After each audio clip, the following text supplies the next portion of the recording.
and we will stand with you as we seek answers and take action. How many innocent people in our country, from little children to church members to movie theater attendees, how many people do we need to see cut down before we act?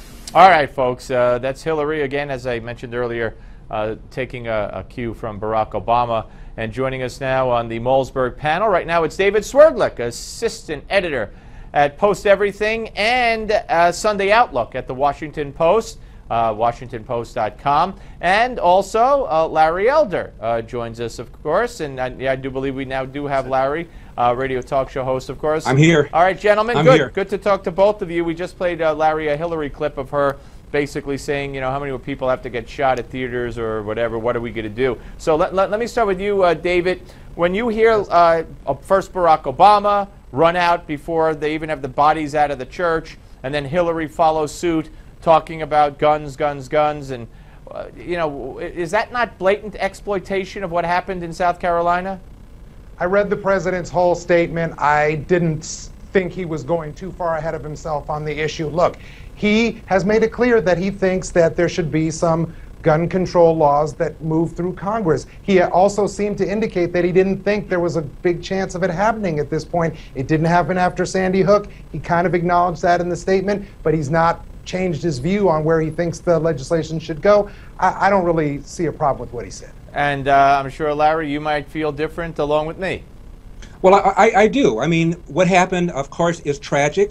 But in 1969, a white man wanted to also ignite a race war. His name is Charlie Manson. And he had a crew. And over a period of 2 days, 7 white people were killed. I don't recall anybody saying, oh, let's have a referendum on race relations in America. Charlie Manson represents how a lot of white people feel. We ought to dig down and find out what we can do to eradicate racism in America. We looked at him for what he was, a nutcase, a deviant. Same thing with this guy. So I don't understand all this talk about, let's get down and talk about how race is still a major problem in America. Wait, Larry. The president, if you don't like the president's stance on gun control, that's fine. You don't like the president's stance on gun control. What did the president say in his statement the other day that was calling for a referendum on race? I don't think he did. I'm talking about what Hillary said and what Obama said and all of this stuff on MSNBC, right, I'm talking CNN. About what Obama said. May I finish, please? All this stuff as if race relations are at some sort of low point in America. It's ridiculous. Back in 1963, when 4 little girls were bombed in Birmingham, you had a governor who stood in front of a school door and said segregation forever. You had a police commissioner who stick water hoses and dogs on people right now. This is a popular mayor in Charleston. The governor is of Indian descent. And for crying out loud, one of the 2 senators is a black man. It's a different country right now. And to act like it's different is insulting to all the people who marched and died and shed blood to get us where we are right now. That's my position, sir. And I didn't hear anything in that statement, Larry, certainly not from the president, and I don't think of course we did. Hillary said we have to get to the remaining problem of racism in America. She actually did say that. Listen to what she said. Well, whether or not either one, what they said is now a little academic to this conversation. David, you can't argue with the fact that some of the media is treating this as if it is representative of a race problem in this country because some guy went into a church, and I'm not minimizing it, but he was a one lone person. Where's the rash of it? Where's the, in comparison to what the jihadists do? Where's anything like that? This is a lone nut racist bigot who hopefully will fry. We'll come back and let's start with David when we come back on the other side. David Swerdlick, Larry Elder, Malzberg panel Friday right here. Don't go away.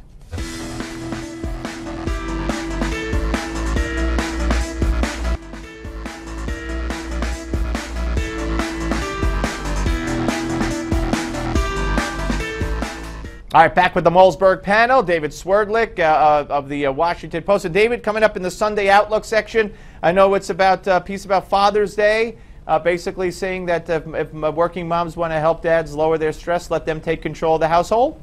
Yeah, Anne-Marie Slaughter, president of New America, she's talking about, she's kind of following up on her 2012 piece and saying, hey, if women with high-powered careers want to sort of move forward, they've got to not only say men have to take a role in the household, but let men sort of dictate how the household's going to run. It's an interesting piece. All right, we'll look for it. And Larry Elder, of course, rejoins us, author of Dear Father, Dear Son, 2 Lives, 8 Hours, and host of the Larry Elder Show. All right, so I said, and I think I was speaking in part for Larry as well, David, that that if you watch CNN, for instance, they got their whole team in South Carolina, as if this is representative of, it's a tragedy, it's a horror.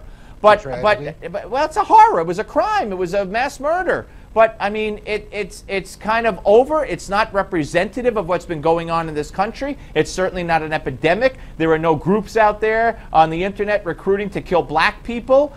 So I don't know about that. Well, you show it to me and name the group, because I can name you the Islamic groups. So how long does this story go on? Yeah, it's not a tit for tat. There are Islamic hate groups. There are hate groups of all kinds. In this case, there are white supremacist hate groups out there on the internet, recruiting, etc. Look, if we want to make an argument like that this guy, the accused shooter, is a poor excuse for a white supremacist, fine, we can make that argument. But I'm saying, look, he is innocent until proven guilty, like any criminal defendant. But all that's been reported so far, this is, whether isolated or not, has all the hallmarks of a race-motivated. Oh, absolutely, absolutely. Right, so I don't know what we're talking about. Well, Larry, I mean, look, again, it deserves coverage. Let's go to Bill Donahue, the Catholic League, and he brought up. They keep talking about the church, and he wondered if the media would have as much concern for the venue if it had been a black shooter. Well, I remember Martin Luther King's mother was murdered by a black man in a church as her husband was giving a sermon. So things happen, but these are, again, aberrations. If you really want to talk about black versus white violent crime, most murders are same-race murders. In the case of blacks, 95% of blacks who are murdered by other blacks. In the case of whites, it's about 85%. But to the extent that there are black-white homicides and violent crime, 85% of the time it's a black perp and a white victim. So this is very, very rare. Doesn't mean we ought not be outraged by it, but to act as if it's some sort of reflection of a growing movement in the country, it's ridiculous, and to act as if racism remains a pernicious problem, that's Eric Holder's adjective, not mine, is outrageous. David, Hillary Clinton went further. She was on a show with John Ralston, and she blamed the rhetoric, the right-wing rhetoric or heated rhetoric, and gave it and referred to, not by name, by what he said. She said a recent Republican, Donald Trump. I mean, look. Let me address Steve. Let me address Larry first. Look. Everyone should be, and including black people, and black people are, as you know, outraged by crime when the criminal and the victim is black. But that's not what we're talking about in the Charleston shooting. This was an alleged white shooter, black victims. So let's talk about that. Let's not say that this is somehow an aberration just because other crimes are black on black, quote, crimes. Okay, that's number one. As far as Donald Trump, look, I thought Hillary Clinton wanted to make a point about the fact that that there is inflamed rhetoric out there in our political sphere, and she also had a point to make about gun control. She's entitled to make those points. Do I think that she should have then sort of thrown Donald Trump's name without actually mentioning him into the discussion? I don't know. That may be a bridge too far, because Donald Trump just got in the race a week ago, and he has said some foul things, but Donald Trump says foul things across the board. All right, Larry? When was the last time a white guy murdered 9 black people? When's the last time that happened? 2 days ago. Before that? I can think of another time when a white guy murdered other people. There are lots of crimes. Larry, my point is this is rare. That's my point. And to act as if... All right, let Larry go. Larry, go ahead. My point is this is rare. And to act as if this is some sort of reflection of the growing problem of racism in America is ludicrous. And it's insulting to all the people that fought, marched, died, and bled, people like John Lewis, to act as if nothing has changed. It's outrageous. All right, by the way, guys, let me end it this way. Barack Obama's in San Francisco right now saying we have to move on gun control. Boy, he is in full press mode. That is his position, Steve. Yeah, but he's exploiting it, and it's shameful. Wait till the bodies are buried, for crying out loud. Hey, guys, thank you. Spirited debate as always. Larry Elder, David Swerdlick. Have a great weekend. We're coming back with Congressman Steve King. I'm sorry. But first, ladies and gentlemen, we want to send, Newsmax does, send one lucky couple on a 7-day Silver Sea cruise to the Caribbean this winter. This luxury cruise aboard the Silver Wind is the trip of a lifetime. Now, to win, you need to enter our sweepstakes. So just visit newsmax.com/sweepstakes. That's newsmax.com/sweepstakes. I'm telling you, this is a top-rate, A-rated, AAA-rated cruise. Do it now.